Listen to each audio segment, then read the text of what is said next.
Hello అండి. Welcome to my channel A to Z Telugu tips. ఈరోజు A to Z Telugu టిప్స్‌లో lemon రైస్‌ని ఎలా తయారు చేయాలో చూద్దాం.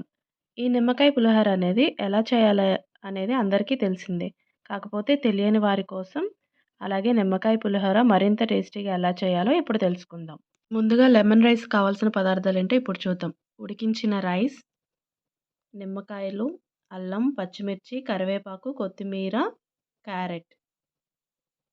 ముందుగా నిమ్మకాయలని రసం తీసుకొని ఒక బౌల్‌లో పెట్టుకోవాలి. తర్వాత ఉడికించిన రైస్‌ని చల్లార్చాలి. రైస్ పొడి పొడిగా ఉండాలంటే ఉడికించేటప్పుడు కొన్ని నూనె చుక్కలు వేస్తే రైస్ అనేది పొడి పొడిగా వస్తుంది. 300 గ్రామ్స్ రైస్ తీసుకున్నాను. రైస్‌లో కొంచెం ఒక స్పూన్ షుగర్ వేస్తే పులిహోర చాలా టేస్ట్ అనేది వస్తుంది. ఆ తర్వాత రుచికి సరిపడా సాల్ట్ వేసి కలుపుకోవాలి. తర్వాత కరివేపాకు కూడా వేసి కలుపుకోవాలి.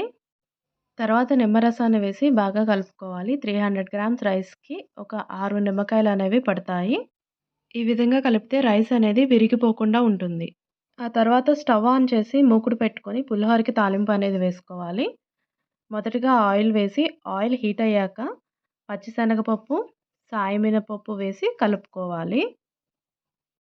ఆ తర్వాత వేరుశనగ పప్పు, ఆవాలు, ఎండుమిర్చి వేసి కలపాలి.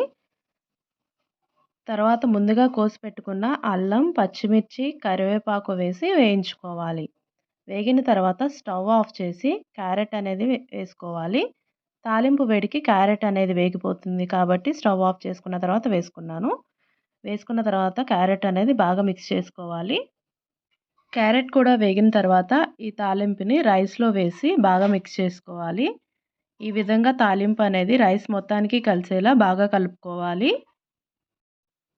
ఇలా కలుపుకున్న తర్వాత సర్వింగ్ బౌల్‌లోకి తీసుకొని కొద్దిగా కొత్తిమీర, జీడిపప్పు వేసుకుంటే టేస్టీగా ఉంటుంది. ఇలా లెమన్ రైస్‌ని ప్రిపేర్ చేసుకుంటే చేదుగా లేకుండా చాలా టేస్టీగా ఉంటుంది.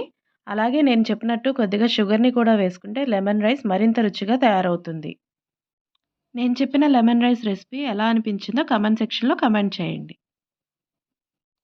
ఈ వీడియో గనుక మీకు నచ్చినట్లయితే ప్లీజ్ లైక్ చేయండి, షేర్ చేయండి, నా ఛానల్‌ని సబ్స్క్రైబ్ చేసుకోండి.